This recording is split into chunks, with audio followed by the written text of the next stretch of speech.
A driver who never shuts up just got shut down by the one guy in the Cup Series who's actually earning the right to talk. Carson Hocevar spent this week telling everyone what's wrong with NASCAR. But here's the problem. The timing is not a coincidence. This isn't a manifesto. This is damage control, and the garage knows it. Here's what actually happened.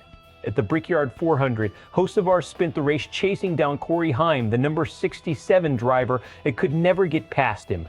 Lap 91, he trailed Heim all the way down pit road entry and gave him the middle finger on track. Pure frustration, caught in the moment, Heim didn't blink.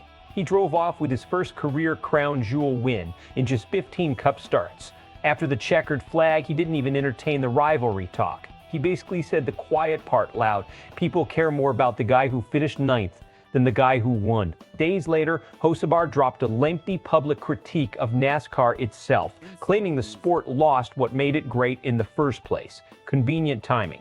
Very convenient. To understand why this matters, you have to go back further than Indy. Hocevar and Heim have been circling each other since 2023. Back in the Truck Series, that tension never fully died. It just moved up a level. And every time these two share pavement, something happens. Now zoom out. Hocevar has built an entire persona around being the loudest guy in the room. Bold predictions, sharp jabs at rivals, confident sound bites. That's fine until results stop backing it up. Because right now, the resume doesn't match the mouth. One Cup win, and insiders have pointed out it came off a fortunate late race scenario rather than a dominant performance. Meanwhile, Heim is out here winning on road courses and now winning at Indianapolis, one of the most prestigious tracks in the sport, all within his first 15 starts. That gap between what Hocevar says and what Hocevar does is exactly why this week's critique landed the way it did. Let's break this down like it actually matters, because it does. On the Rubbin Is Racing podcast, Analyst Moon didn't hold back. His read was blunt. Someone in Hocevar's camp, a PR handler, an executive, somebody in a suit likely nudged him toward this NASCAR Critique storyline. Why? Because Heim was making him look outmatched in real time, and the fastest way to change the conversation is to redirect it. Think about the strategy here. If you're losing the on-track narrative, you shift the story to something bigger than yourself. Suddenly, it's not Hocevar got beaten by a rookie. It's Hocevar is the voice of what's wrong with the sport. That's a classic reputation management play. Take the heat off the individual performance and put it onto the system. Is it smart? In the short term, maybe. It gives his fans something else to talk about besides the pit road incident. But it's risky because the Cup garage is small. And drivers, remember, Denny Hamlin already put this exact dynamic into words months ago on his own podcast, pointing out that when it comes down to late race drafting and who's willing to help who, reputation inside the garage carries real weight. Words said in an interview can come back to cost you spots on the racetrack. That's the danger for Hocevar. Talk enough trash without the wins to back it, and eventually nobody wants to give you an inch when it matters. The reaction has been split, and that split tells its own story.